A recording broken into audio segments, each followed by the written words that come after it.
ማርያም መስታኔ ይህ ቤት ነው። ሰብስክራይብ ያደረጋችሁ ሰዎች በሙሉ በጣም አመሰግናለሁ። ሰብስክራይብ ያደረጋችሁ ሰብስክራይብ እንድታደርጉ እንድትከታተሉ ይጋብዛለሁ። አስተያየታችሁን ለመስማት ሌሎች ጥያቄዎችን ካሏችሁ ለመስማት በደስታ ነው የምጠብቀው እና አስተያየታችሁን ስጡኝ። ወይም ደግሞ ጥያቄም ካላችሁ ጥያቄያችሁን እንድታቀርቡልኝ ደስ ፈልጋለሁ። አማርኛ ጠፋኝ አይገርማችሁም?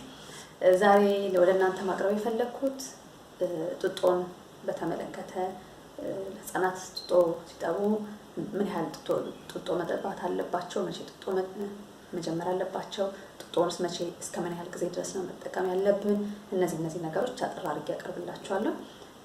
ህፃናት ጡጦ የሚጀምሩበት የተለያየ ምክንያት ይኖራቸዋል። አንዳንዴ ጭራሽ ጡትም በተለያየ ምክንያት ላይ ጠቡ ስለሚችሉ ገና ከአራስነታቸው ከተወለዱ ጊዜ ጀምሮ ጡጦ የሚጠቡ ህፃናቶች አሉ። ግን ጡት እስከ 6 ወር ድረስ የጠቡ ህፃናት ደግሞ ከ6 ወር በኋላ ተጨማሪ የዱቄት ወተት ስለሚሰጣቸው በሱ ምክንያት ጡጦ ይጀምራሉ። በዛኛውም ሁኔታ ጡጦ ስንሰጣቸው ለልጆቻችን ንጽህናውን በጣም መጠበቅ የሚገባን ነገር ነው ማለት ነው። በተለይ እናት እኛ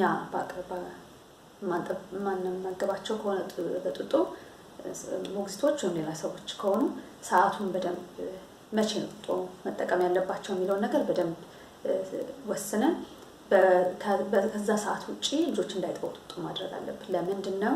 ለምሳሌ ጡጦውን ይዘው ህፃናቶች ከሰጠናቸው በኋላ አሁንም የሚጠቡበት ትንሽ ጠቡና ያስቀምጠው ተመልሰው እንደገና አሁን ተመልሰው ዝም ብሎ በቃ ሙሉውን ቀን ጡጦ ይዘው መዋላቸው የምግብ ፍላጎታቸው እንዲቀንስ ስለሚያደርግ ጡጦ የምንሰጥበትን ሰዓት መወሰን አለብን ማለት ነው። ለምሳሌ ከ6 ወር በኋላ ላይ ያሉ ልጆች ምግብ ሲጀምሩ ትንሽ የመጀመሪያ የበሉትን ምግብ ከበሉ በኋላ ትንሽ ቆይተን ጡት ወይም ጡጦ እናጠባቸዋለን። ምሳም ከበሉ በኋላ ጡት ወይም ከሁለት አንዱን ጡጦ እናጠባቸዋለን። ልክ እንደ ሰዓቱን መጠበቅ አለብን ማለት ነው። እድሜያቸው ከፍ እያለ ሲመጣ ለምሳሌ 10 ወር 11 ወር አመት እያሉ ሲመጡ ደግሞ ጡጦ መጥባት ያለባቸው አትሊስት በቀን 3 ጊዜ ነው። ከ3 ጊዜ በላይ መጥባት የለባቸው። ቢቻል ከ3 ጊዜ ማነስ አለበት። ጠዋት ቁርሳቸውን ከበሉ በኋላ መጥባት ይችላሉ። መሀል ቀን ላይ ከምሳ በኋላ ቆይተው መጥባት ይችላሉ። ራት በጊዜ ነው መቼም ልጆቹ ይሉታል 12 ሰዓት 1 ሰዓት ከበሉ በኋላ ሊተኙ አካባቢ ደግሞ ሲሉ እንዲሁ አንድ ጡጦ ይጠባሉ። እስከ 1 አመታቸው ባለ ጊዜ 3፣ ከ1 አመት በላይ ሲሆን ደግሞ 2 መሆን አለበት ማለት ጠዋትና ማታ። ልክ 2 አመት ሲሆናቸው ጡጦ ማቆም አለባቸው። ከ2 አመት በኋላ ጡጦ መቀጠል የለበትም። ስለ 2 ነገር ነው። አንደኛው ጥርሳቸው ይበላሻል። ጥርሳቸውን እድገት ጤንነት የሚያበላሽ ነው። በዚህ ምክንያት ጥርሳቸው ያለ ጊዜው እንዲቦረቦር እንዲነቀል ሁሉ ያደርጋልና እሱ መቅረት አለበት። ሌላው በጣም ትልቁ ነገር ብዙ ልጆች ችግር ውስጥ የሚገቡት ጡጦ ረጅም ጊዜ ስለሚጠቡ እስከ 3 አመታቸውን ከዛ ላይ ስለሚጠቡ የምግብ ፍላጎታቸው ይቀንሳል። ምግብ አይመገቡ።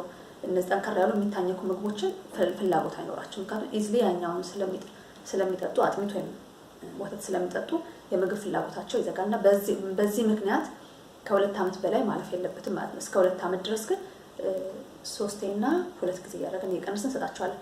ከዚህ በተጨማሪ ደግሞ ንጽህና ጡጦ ሲጠቡ አንድ ቦታ ያለፈው ከዚህ በፊት ያለፈው ከምግብ ጋር በተያያዘ በነገርኳቸው ጊዜ ቦታቸው ወሳኝ ነው ብያቸዋለሁ። ጡጦም ሲጠቡ አንድ ቦታ ይቀመጣሉ፣ ይጠባሉ፣ ይጨርሳሉ። ጡጦ ይከደናል፣ ወደ ቦታው ይቀመጣል። መጫወቻ ሊሆን አይገባም ማለት ልጆቹ ይዘውት በእጃቸው የሚጫወቱበት አስር የሚያኝኩት ምናምን ከሆነ በቀላሉ ቆሻሻ ይይዛል። ለተቅማጥ ለትውከትና ለተለያዩ ተላላፊ በሽታዎች ይሄ ተቅማጥና ትውከት ማለት ነው ያጋልጣቸዋል። ጥርሳቸውም የበለጠ እንዲበላሽ የሚያደርገው አንዱ ጡጦ ቶሎ ስለሚቆሽሽ ነው። በስርዓቱ ከተቀመጠ፣ በስርዓቱ ከታጠበ፣ በስርዓቱ ከተቀቀለ ጤንነታቸውን አያውከውም ማለት ነው። ስለዚህ ጡጦን በዚህ መልኩ መጠቀም እንችላለን ማለት ነው።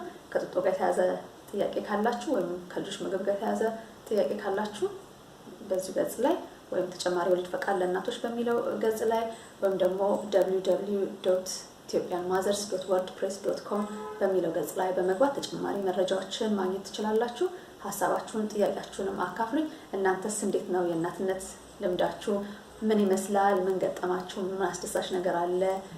አሳዛኝ ነገር፣ አስጨናቂ ነገር፣ ከባድ ነገር ምን ገጥሟችኋል? እንዴት አለፋችሁት? እንዴት ያለፋችሁት ነው የሚለው አካፍሉኝ። ለመስማት በደስታ ነው የምጠብቀው። ሰላም ዋሉ። እግዚአብሔር ይስጥልኝ።